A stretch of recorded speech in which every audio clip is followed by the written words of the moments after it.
Joining now, Major Garrett, our chief Washington correspondent, help us understand what it all means here. Please make sense of it, Major. All right. Donald Trump won a historic victory here, but record low turnout, or very low turnout.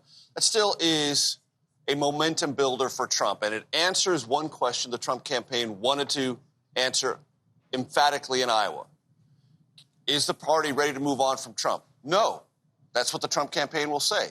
And they will also say a historic victory here means near inevitability and a narrow, very narrow path for someone like Nikki Haley or even more distant Ron DeSantis, because DeSantis poured so many resources in here. The rationale and resources for DeSantis are harder and harder to see after Iowa. They are somewhat there for Haley, but a very tough road. So what Nikki Haley says, as she did last night in her victory speech, or in her runner-up speech, or in her third-place speech, that it's now a two-person... Make the best of what you've got speech, yes. It's a two-person race, is her argument. It sounds like maybe, sorta?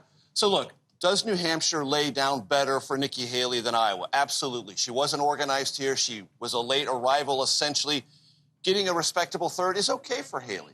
And what you saw last night, Tony, at the caucus site, Democrats coming to register. That's much harder in Iowa than it is in New Hampshire. Not only is it easier to do it there, there's a greater history of that there. Yeah. So if Nikki Haley is talking about lightly attached Republicans, Democrats, independents, New Hampshire really does make that much more viable for her. The one problem for Nikki Haley, among others, is she has not gotten the full brunt of the Trump attack, and she's going to get it in New Hampshire, and she better be ready for it. You know, the Biden people would say everyone's calling this a landslide for Donald Trump, but look, almost half of Republicans said they don't want the guy, so isn't that a sign of weakness? Yes and no. For Trump, he only got 24% of the caucus in 2016, and he became the Republican nominee. He got 52.5% last night. That puts him on a pretty sizable path. And it's also an answer to something that has been persistently hovering around Trump. Do your legal problems create political problems? And the answer so far is not only no, but heck no.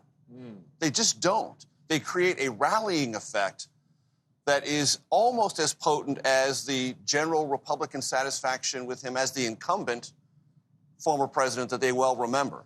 And what's interesting here in Iowa, Tony, and if the Trump campaign can replicate this in other states, he's going to be incredibly hard to beat. He's the incumbent, he's the challenger, and he's the victim. Yeah. That is, for him, and it was proved here in Iowa, a potent combination. Major Garrett, thank you very much. You've made meaning of it indeed. I appreciate it.